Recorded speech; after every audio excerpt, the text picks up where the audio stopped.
So he opens the bottomless pit. Now wait a minute, where is the pit?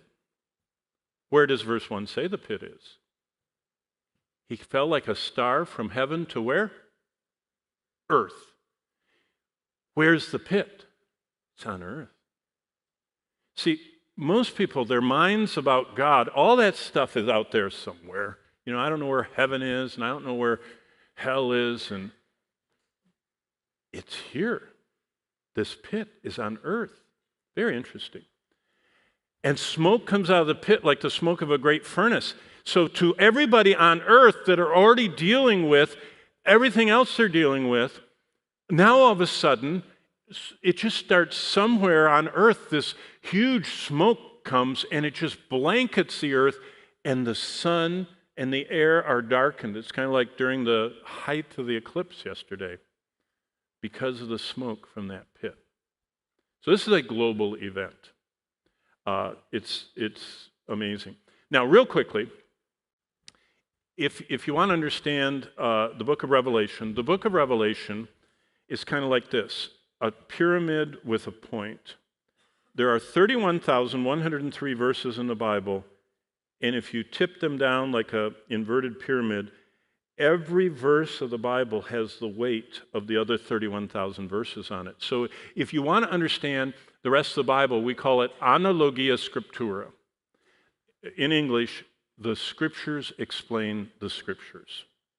So the best commentary on the Bible is the Bible. If you want to understand the Bible, read the Bible.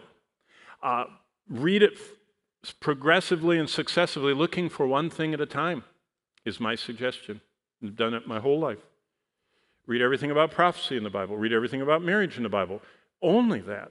And all of a sudden, when you lift out those things, everything starts connecting. And you can understand every prayer of the Bible. You can understand all the names of God. You can understand everything it says about marriage and family and parenting and romance and everything important there.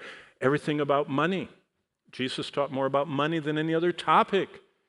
You know what I mean? And so if you do that here, all of a sudden you know that the Bible, if you sift it through, there are a lot of verses about what we're talking about. And right here, Jesus was crucified on the cross and he was buried, and it says he went into the grave. Well, that's an interesting word. It's Sheol. And the grave we find in Luke, he said he was going there in Luke 23 to the thief. We find in Luke 16 that it has two parts. There's the happy side and the unhappy side. There's paradise and there's a place of torment. And Jesus describes those, and he says there's a great gulf fixed. And so we know about Sheol. Then Peter introduces us to Tartarus. And he said it's a prison. In fact, Jude adds to it. He said everybody in there is in everlasting chains under darkness awaiting the judgment. So within this pit, there's a sub-pit, kind of like an inner prison, a dungeon. And there are really bad angels there. And Peter talks about those. And then there's this side of the pit. It's called ABUSSO, or abyss. We see it showing up in Revelation 20. Satan goes there. Remember when the angel chains Satan and puts him and locks him in? It's the same place. It's this pit. And it's here on earth. Very interesting. By the way, Jesus went from the cross, he picked up the saints, he declared his triumph in Tartarus, and then he rose, then he ascended, he went to heaven, and we find paradise, by the way, is in heaven now. What used to be, the Garden of Eden kind of thing, the paradise of God is in heaven now. But I'm not teaching all that. I don't know how I got off on that. But here's the earth. Here's the cross. Here's the empty tomb. There's hell. Hell is not on earth, and it's not in heaven. It's out there somewhere. But Isaiah 66 tells us, remember, there's so many connections. Isaiah 66 tells us that in heaven, if you look out, you can see in the distance the lake of fire. So it's out here somewhere, and you can see it. It's not going away. And I'm not teaching Isaiah. So here's real quick. Number one, Jesus died on the cross. Number two, he went down here and to paradise. He took the thief with him. Over here is the place of torment where all the lost are.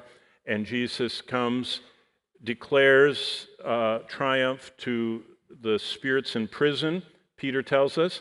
Then he stepped out of the tomb, and then he ascended. He's seated at the right hand of the Father. The Garden of Eden that was here, that disappears in the flood, we find it's up here in heaven. Paradise was down in this grave, Hades, in the earth, but this is what we're talking about now, the abyss, ABUSSO. What's down there? Well, the chain part is down here. It's called Tartarus.